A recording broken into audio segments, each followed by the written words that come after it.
VR9 news ప్రతిదినం ప్రజాగలం. స్థలం విషయంలో తప్పుడు ప్రచారం జరుగుతుందని కొత్త శ్రీనివాసరెడ్డి ఆవేదన వ్యక్తం చేశారు. ఈ రోజు కాకినాడ జిల్లా జగ్గంపేట VR9 న్యూస్ కార్యాలయం నందు ఆయన మాట్లాడుతూ గత కొన్ని రోజులుగా గోకవరం రోడ్లో ఉన్న తన 50 గజాల స్థలం విషయంలో తప్పుడు ప్రచారం జరుగుతుందని, తన స్థలాన్ని 2019 సంవత్సరంలో గండేపల్లి మండలం నీలాద్రిరావుపేటకు చెందిన కారుకొండ శ్రీనుకి తాను అతని వద్ద తీసుకున్న 2 లక్షల రూపాయల బాకీ అసలు వడ్డీ నిమిత్తం హామీగా అతనిపై తనకున్న నమ్మకంతో సేల్ లీడ్ చేయడం జరిగిందని, అనంతరం 2020 సంవత్సరంలో తన స్థలం కబ్జాకు గురి కాగా దానిని రక్షించుకునే ప్రయత్నంలో సుమారు 4 సంవత్సరాల పాటు కోర్టులకు తిరుగుతున్న తరుణంలో అదే సమయాన్ని అదునుగా చూసుకొని కారుకొండ శ్రీను తన స్థలాన్ని ఆయనే కొనేసినట్టు దుష్ప్రచారం చేశారని, అప్పుడే దాన్ని నేను ఖండించాలని, అయితే స్థలం విషయంపై హైకోర్టుకు తిరుగుతున్న సందర్భంలో ఆనాటి ఇబ్బందుల వల్ల ఆ పని చేయలేకపోయానని అన్నారు. 2024 సంవత్సరంలో 3వ కోర్టు ఆర్డర్ కూడా తనకు అనుకూలంగా రావడంతో కారుకొండ శ్రీను విషయం ఉమ్మి రఘురాం వద్ద పరిష్కారం కోసం కూర్చోవడం జరిగిందన్నారు. ఆ సందర్భంగా అక్కడికి వచ్చిన పెద్దల్లో ఒక ఆయన కారుకొండను ఆ 50 గజాలు స్థలం మీరు కొన్నారా అని ప్రశ్నించగా దానికి సమాధానంగా ఆయన కొనలేదని, శ్రీనివాసరెడ్డి బాకీ నిమిత్తం ఆయనకు సేల్ లీడ్ చేశాడని చెప్పడం జరిగిందన్నారు. అప్పటికి కారుకొండ శ్రీనుకి ఇవ్వవలసిన బాకీ మొత్తం అసలు వడ్డీ అంతా కలిపి సుమారు 5 లక్షలు ఉండగా మరొక 3 లక్షలు తనకు ఇస్తానని, ఆ స్థలం మాత్రం ఆయనకే కావాలని, అలా తాను ఒప్పుకోని పక్షంలో కారుకొండకు 10 లక్షల రూపాయలు కొత్త శ్రీనివాసరెడ్డి ఇవ్వాలని కారుకొండ డిమాండ్ చేశారని శ్రీనివాసరెడ్డి తెలియజేశారు. ఆ పరిస్థితుల్లో చేయగలిగింది ఏమీ లేక అక్కడ పెద్దల ద్వారా 9 లక్షల రూపాయలు ఇవ్వడానికి ఒప్పుకొని దానికి కొంత సమయం కోరానన్నారు. ఇటీవల ఆ స్థలంలో కారుకొండ శ్రీను షాపు నిర్మిస్తున్నారని ఒక విషయంపై ప్రెస్ మీట్ ఆ ప్రదేశంలో తాను నిర్వహిస్తున్న తరుణంలో అక్కడికి కారుకొండ కొంతమందితో వచ్చి ఆ కార్యక్రమంలో తాను పాల్గొన్నారని, ఆ సందర్భంగా ఆయన తనకు సంబంధించిన 50 గజాలు స్థలాన్ని 2019లో కారుకొండ శ్రీనే కొన్నానని చెప్పడం జరిగిందన్నారు. ఈ సందర్భంగా సదర్ కారుకొండ శ్రీనుకి ఒక విషయం సూటిగా చెప్పదలుచుకున్నానని, తాను సేల్ లీడ్ చేసిన సింగిల్ డాక్యుమెంట్ పెట్టుకుని అంతేకాకుండా మరికొంతమంది వ్యక్తులతో కూడా అతను తన స్థలాన్ని కొనుగోలు చేశానంటూ ప్రచారం చేయడం చూస్తుంటే చాలా విడ్డూరంగా ఉందన్నారు. కారుకొండ వద్ద తాను సేల్ లీడ్ చేసిన సింగిల్ డాక్యుమెంట్ మాత్రమే ఉందని, తన పేరున రిజిస్టర్ అయి ఉన్న డాక్యుమెంట్ దానికి సంబంధించిన లింక్ డాక్యుమెంట్లు వేరే ఆసామి వద్ద 3 లక్షల రూపాయలకు స్వాధీన అగ్రిమెంట్ లో ఉన్నాయని, ఈ విషయం కూడా కారుకొండ శ్రీనికి తెలుసునని, స్వాధీన అగ్రిమెంట్ చేయించుకున్న ఆసామి నీతిగానే ఉన్నారని, అతని సొమ్ము అతనికి ఇచ్చివేస్తే స్వాధీన అగ్రిమెంట్ రద్దు చేసుకుని తన డాక్యుమెంట్ తనకు ఇవ్వడానికి ఆయన సిద్ధంగా ఉన్నారని అన్నారు. కారుకొండ వద్ద ఎవరైనా ఆ షాపు కొనాలనుకున్నా తనకు వేరే వారి ద్వారా సంక్రమించిన సదర స్థలం డాక్యుమెంట్ దానికి చెందిన లింక్ డాక్యుమెంట్లు తన ద్వారా సెటిల్మెంట్ చేసుకుంటేనే దానికి హక్కుదారులు అవుతారని, లేని పక్షంలో ఇబ్బందులు పడక తప్పదని కొత్త శ్రీనివాసరెడ్డి తెలియజేశారు. అందరికీ నమస్కారం. గత కొన్ని రోజులుగా జరుగుతున్న గోకా రోడ్లో స్థలం గురించి మీకు చెప్పడం జరుగుతుంది. ఇది గోకా రోడ్లో ఉన్న స్థలంలో 50 గజాలు నా పేరున ఉంది. నా పేరు అంటే కొత్త శ్రీనివాసరెడ్డి పేరు మీద ఉంది.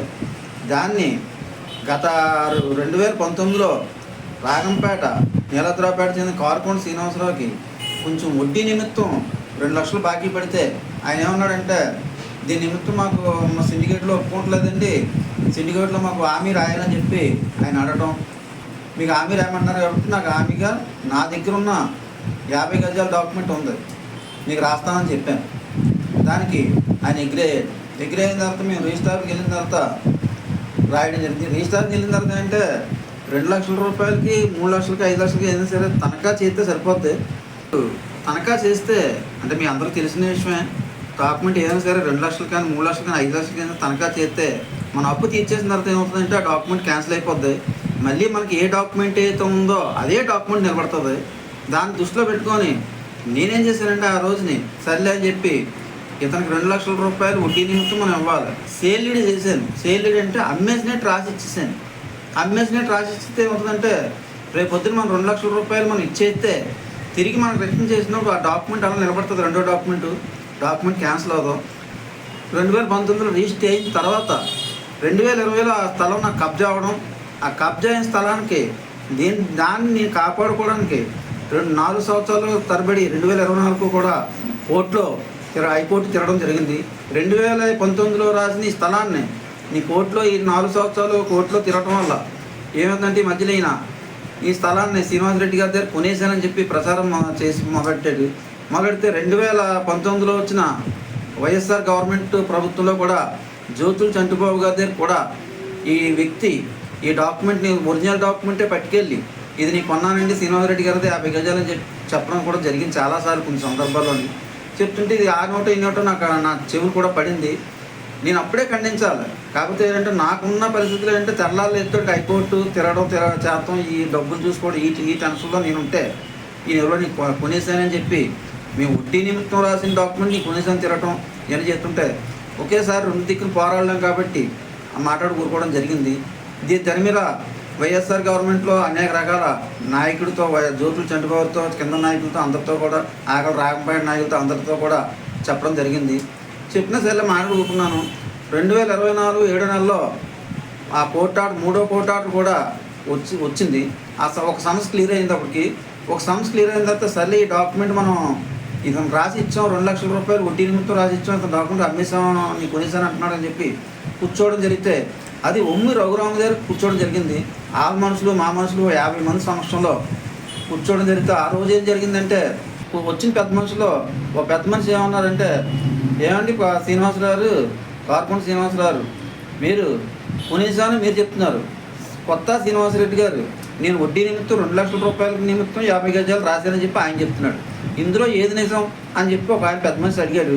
పెద్ద మనిషి అడిగితే అప్పుడు ఆయన ఏం చెప్పారంటే కార్పొరేట్ శ్రీనివాసరావు అంతమంది పెద్ద మనుషులు అక్కడ సిట్టింగ్లో బైక్లు వేసి ఈ డాక్యుమెంట్ అయితే నేనైతే కొనలేదండి, ఖచ్చితంగా ఏంటంటే అతను వడ్డీ నిమిత్తమే రాశాడు నాకు, అది మాత్రం వాస్తవం అని చెప్పి ఒప్పుకోవడం జరిగింది. అప్పటి నుంచి ఇప్పటికి వడ్డీ ఎంత అయిందని చెప్పి ఆ రోజు సిట్టింగ్ కూర్చున్నాడు. 2024 లాస్ట్లో కూర్చున్నాం, చివరిలోని కూర్చుంటే వడ్డీ లెక్కేశారు అక్కడే ఆ యొక్క సిట్టింగ్లోనే. లెక్కేస్తే అప్పుడు 2 లక్షల రూపాయలకి 2019లో రాసిన డాక్యుమెంట్కి ఆ కూర్చున్న 2024 చివరి కూర్చున్న డాక్యుమెంట్కి ఆ తేదీకి లెక్కేస్తారు 2,10,000 రూపాయలు ఎంతో 2 రూపాయల ఇంట్రెస్ట్ మీద అయ్యింది. అప్పుడు 2 లక్షల రూపాయలు వడ్డీ రాసింది, 2 లక్షల రూపాయలు మళ్ళీ వడ్డీ అయింది, మొత్తం 4,10,000 ఎంత అయింది వడ్డీ నిమిత్తం మొత్తం అంతానే. అదైతే మేము 8 అని అడిగారు, నేను ఇచ్చేస్తానని చెప్పినప్పుడు పెద్ద మనుషులు అందులోనే. ఈ లోపల ఆయన ఉన్నారంటే ఇంకో 1,00,000 రూపాయలు ఉందని చెప్పి చెప్పుకొచ్చారు. సరే ఆ 1,00,000 కూడా యాడ్ చేసాం. 1,00,000 యాడ్ చేస్తే మాకు 4కి ప్లస్ 1,00,000 5 లక్షలు అయింది. 5 లక్షల రూపాయలు కూడా మేము ఇచ్చేయగలం అని చెప్పి మేము చెప్పడం జరిగింది పెద్ద మనుషులని. అప్పుడు కార్పొరేట్ శ్రీనివాసరావు ఏమన్నారంటే ఈ స్థలం నాకు కావాలండి, ఈ స్థలం మీకు ఇవ్వడం జరగదు అని చెప్పారు. చెప్తాడు పెద్ద మనుషులు ఉన్నారంటే ఇదేంటంటే ఆయన మీకు ఓన్లీ వడ్డీ నిమిత్తం రాశారని చెప్పి చెప్పారు కదా, ఇప్పుడే మీరు చెప్పారు కదా 2 లక్షల రూపాయలకి వడ్డీ నిమిత్తం రాశారు, అది మీకు ఒప్పుకున్నారు ఖచ్చితంగా ఇప్పటికి. మరి ఆ వడ్డీ ఇచ్చేస్తానంటున్నారు కదా, అయినా మళ్ళీ ఇంకో 1,00,000 రూపాయలు చెప్పారు 5 లక్షలు ఇచ్చేస్తున్నారు కదా, ఇంటికి ఎవరని అడిగారు. నాకైతే స్థలం కావాలండి, ఆ స్థలం అంటే నేను రోడ్డు మీద షాప్ పెట్టుకోవడానికి నాకు ఎన్నాళ్ళ నుంచో కళ ఉంది, ఆ షాప్ని పెట్టుకోవడానికి స్థలం కావాలి. లేదు ఆ స్థలం మీకు ఇవ్వకపోతే 10 లక్షలు ఇవ్వాలండి, మీకు నా 5 లక్షలు ఇస్తేనే కుదరదు, 5కి 5 మళ్ళీ 10 వేసి ఇవ్వాలండి. లేని పక్షంలో లేదు కదా, ఇప్పుడు ఆ స్థలాన్ని అలా ఏదైతే స్థలం ఉందో తారు రోడ్డు పక్కన ఏ స్థలం అయితే ఉందో ఆ స్థలానికి నేను ఇంకా మీకు ఏం అవ్వకుండా నేనే 3 లక్షలు మీకు ఇవ్వగలను చెప్పి ఆ రోజు ఒప్పుకోవడం జరిగింది. మేమేం చేసామంటే అలా సరే మీకు ఆల్రెడీ మేము ఒప్పుకోలేదు, ఎందుకంటే 3 లక్షలు మీరు ఎత్తుమెందుకు అని చెప్పి మేము ఒప్పుకోకుండా మామూలుగా 10 లక్షలు కాదండి మీకు అని చెప్పి పెద్ద మనుషులు ఒక 5,50 6,50 ఆఖరికి 7 లక్షల వరకు పెట్టారు పెద్ద మనుషులు. ఏమైనా పెద్ద మనుషులు కూడా నచ్చ చెప్పారు, ఎలా ఏమని చెప్పారంటే ఏమంటే ఆల్రెడీ ఆయన వడ్డీ రాశాడు, వడ్డీ 4 అయింది, 4 లక్షలు 5 అయింది, 5కి 2 లక్షలు ఎక్స్ట్రా ఇస్తా అంటున్నారు, 7 లక్షలు ఇచ్చేస్తాం ధర్మం అని చెప్పి పెద్ద మనుషులు ఇయ్యకు వచ్చిన పెద్ద మనుషులు కూడా చాలామంది చెప్పారు. అయినా కూడా ఆయన ఒకటే పట్టు మీద కూర్చున్నారు, ఇస్తే స్థలం లేదా 10 లక్షలు. అప్పుడు మేమేం చేసామంటే పెద్ద మనుషులు చేసేది ఏమి లేక 9 లక్షల రూపాయలు ఒప్పుకోవడం జరిగింది. ఆ 9 లక్షల రూపాయలు ఒప్పుకొని మేము అక్కడ బయటకు వచ్చేసాం. తర్వాత ధర్మిలా ఏమైందంటే కొన్నాళ్ళు అయిన తర్వాత మళ్ళీ మధ్యకాలంలోనే అప్పుడు స్థలం కొనేసానని తిరిగిన తర్వాత అప్పుడు అయ్యాల నేను కొనలేదు, నేను వడ్డీకి రాదని చెప్పి జరిగింది. తర్వాత ఈ మధ్యకాలంలో అక్కడ ఉన్న స్థలంలో కొట్లు కట్టడం జరుగుతుంది. ఓకే, కొట్లు కట్టినప్పుడు మొన్న చిన్న సమస్య వచ్చినప్పుడు మీ ప్రెస్ మీట్ ఏర్పాటు చేసినప్పుడు ఆ ప్రెస్ మీట్లో 5 నిమిషాల ముందు వరకు కూడా ప్రెస్ మీట్లో ఎలా కూర్చుంటారో మాకు తెలదు. మీ ఆల్రెడీ ప్రెస్ మీట్ కూర్చున్న తర్వాత ఆ ప్రెస్ మీట్లో నీకు కూర్చున్న తర్వాత ఆటోమేటిక్గా కారుకుంట శ్రీనివాసరావు అనే వ్యక్తి ఒక 10 మందిని తీసుకొచ్చి ప్రెస్ మీట్ వెనకాల నిలబెట్టి నా పక్కన కూర్చొని ఉన్నారు. అదేంటి మీరు వచ్చేటంటే నేను మా కూర్చుంటారు సార్ శ్రీనివాసరెడ్డి గారు కూర్చుంటే కూర్చోండి అని చెప్పడం జరిగింది. కూర్చున్న తర్వాత అప్పుడు మూడో ట్విస్ట్ ఏంటంటే ఈ స్థలాన్ని 9 లక్షల రూపాయలకి 2019లో కొనడం జరిగిందండి. 9,000 కొన్న తర్వాత అక్కడ తొక్కులు గట్టా ఉన్నాయి. కొన్న తర్వాత గుడోళ్ళు అడిగితే 6 గజాలు స్థలం అడిగితే నేను వేసుకోమని చెప్పించాను. కానీ ఆ 6 గజాలే వేసుకున్నారు. నాకున్నది ఏంటంటే నా రెండు అడుగుల స్థలం నాకు ఇంకా ఉంది, నేను తీసుకున్నాను, నేను కట్ చేస్తానని చెప్పడం జరిగింది. ఇవన్నీ వాస్తవాలని కూడా గమనించాలని చెప్పి నేను చెప్పేది ఏంటంటే కారుకుంట శ్రీనివాసరావు ఒకటే ఏదైనా సరే ఇదే డాక్యుమెంట్ పట్టుకొని 2019 నుంచి 2000 కొత్త ప్రభుత్వం వచ్చే వరకు కూడా 2000 చనిపోతే జ్యోతులు చనిపోయిన వ్యక్తి దగ్గర చాలాసార్లు సింగిల్ డాక్యుమెంట్ పెట్టి నీకు కొన్నాను చెప్పి తిరగండి. అదే డాక్యుమెంట్ మళ్ళీ జ్యోతుల నెహ్రూ గారి దగ్గర పెట్టి తిరగడం జరిగింది. ఆ డాక్యుమెంట్ మళ్ళీ కింద స్థాయి నాయకుల్ని ఏదైతే ఉన్నారో ఆ దగ్గర కొట్టి తిరగడం జరిగింది. కింద స్థాయి నాయకులు చాలామంది తెలుసు. ఎందుకంటే ఎలా తెలుసు అంటే శ్రీనివాసరెడ్డి అన్న వ్యక్తి అమ్మలేదు, ఇది 50 గజాలు కూడా 2 లక్షల రూపాయలు వడ్డీకే రాసాడని చెప్పి 10 మందిలో 8 మందికి తెలుసు. అదే విషయం అతను చెప్తే అది ఇదేం లేదు. మొన్న మళ్ళీ పరిస్థితి ఏంటంటే ఇప్పుడున్న పరిస్థితులు ఏం చెప్తున్నారంటే ప్రెస్ మీట్ పెట్టడం మెయిన్ కారణం అంటే మళ్ళీ ఈ రోజు అంటే కొత్త శ్రీనివాసరెడ్డి స్థలం కాదు, అది అతనిదేం కాదు, మేము కట్టేస్తున్నాం అంతే అని చెప్తున్నారు. మేము కట్టేసుకుంటున్నాం అంతే చెప్తున్నారు.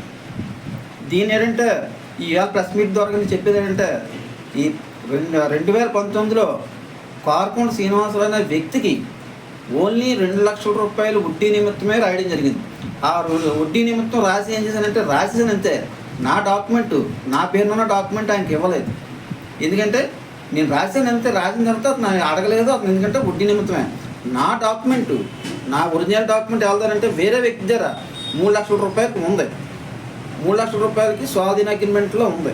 ఆ స్వాధీన అగ్రిమెంట్లో ఉన్న విషయం ఈ రాసిన వ్యక్తికి తెలుసు, రాసిన వ్యక్తికి స్వాధీన అగ్రిమెంట్లో ఉన్న సంగతి తెలుసు. ఇందులో నీట్గా ఉన్న వాళ్ళు ఎవరంటే ఏదైతే నేను నా డాక్యుమెంట్ ఉందో 3 లక్షల రూపాయలకి ఎక్కడైతే పెట్టామో ఆయన ఈ రోజుకి కూడా మీరు పాడవకూడదండి, మీరు అంత మంచోళ్ళు, నా డబ్బులు నా వడ్డీ నాకు ఇచ్చేస్తే చాలని చెప్పి ఆయన నిజాయితీగా ఉన్నారు. కానీ 2 లక్షల రూపాయలకి రాయించుకున్న వ్యక్తి కారుకుంట శ్రీనివాసరావు అనే వ్యక్తి ఏదైతే ఉన్నారో 3 ట్విస్టులు చేశాడు. ఆయన 3 ట్విస్టులు ఏంటంటే కొనలేంది నీకు కొనేసానని చెప్పి 4 సంవత్సరాలు పెట్టి డాక్యుమెంట్ పెట్టి తిరగడం, తర్వాత 9 లక్షలు కొండానని చెప్పడం, తర్వాత రఘురామ గారి దగ్గర సిట్టింగ్లో కూడా ఇది నీకు కొనలేదండి, 50 మంది సిట్టింగ్లో ఓన్లీ 2 లక్షల రూపాయలకే నేను రాయించుకున్నానండి, నీకు కొనలేదని చెప్పడం. ఇప్పుడు మళ్ళీ కొత్త ట్విస్ట్ ఏంటంటే ఇంచుమించు ఒక 4 రోజులు పెట్టి ఇది అదేమీ కాదండి, ఆల్రెడీ కొత్త శ్రీనివాసరెడ్డి సైట్ ఏం కాదు, మేము ఆల్రెడీ కట్టేస్తున్నాం అంతే, ఇది అతను సంబంధం లేదన్నట్టు చెప్పి కొత్త ట్విస్ట్ చేస్తున్నారు. అందుకని ఇప్పుడు ఈ వీడియో చేస్తాం ప్రధాన కారణం అది. ఇప్పుడు ఎందుకు చేస్తున్నానంటే ఇప్పుడు సింగిల్ డాక్యుమెంట్ మీద వీళ్ళు ఏం చేస్తారంటే నేను రాసిచ్చిన డాక్యుమెంట్ మీద వడ్డీకి రాసిచ్చిన డాక్యుమెంట్ మీద వీళ్ళు నకలు తీసి ఏదో చేసేది అమ్మేద్దామని చూస్తున్నారు.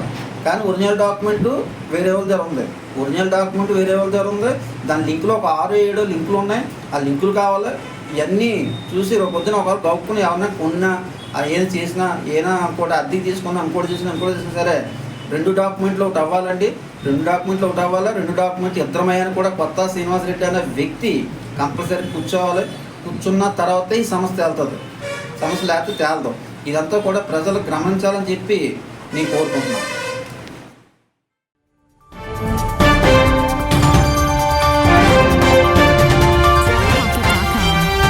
VR9 న్యూస్ ప్రతిదినం ప్రజాగలం.